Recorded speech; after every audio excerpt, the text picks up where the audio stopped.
ចាជីវិតងឹតលែងភ្លឺទៅហើយអត់ទឹកភ្នែកអើយនឹងហួរដល់ណាយើងបីអ្នកហោចូលជាជំលះក៏ថាណាស់ស្នេហាគ្មានមេត្តាក៏ចិនដាដែរនឹកឃើញទាំងអស់អនុស្សាវរីយ៍ថ្មីថ្មីជាប់លំពិសីនៅនឹងនេសាតែម្ចាស់នៅក្លិនឃ្លាតហើយណាម្ដាយអូនចិត្តរុស្យាគ្រាន់តែស្នេហាក៏មានឋានៈ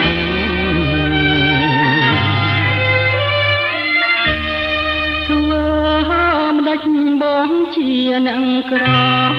ទួងស្នេហ៍បងស្នេហ៍ដោយស្មោះសរក៏គ្មានសង្ឃឹម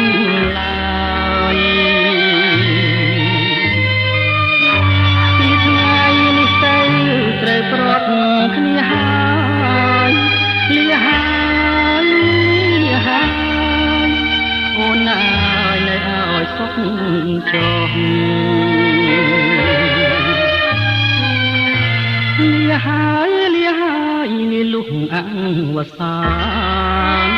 ជីវិតវាទាំងដួងចិត្តនឹកគ្មានរសាយប្រោះណាមិនព្រួយប្រោះណាមិនស្ដាយ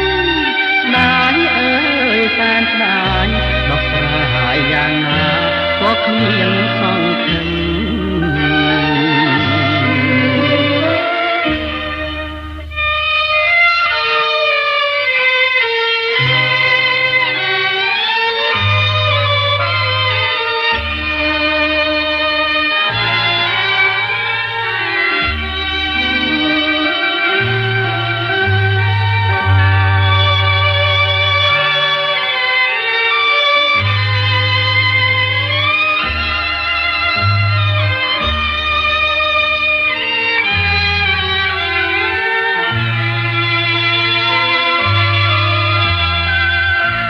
លាហើយលាលុះអង្វសា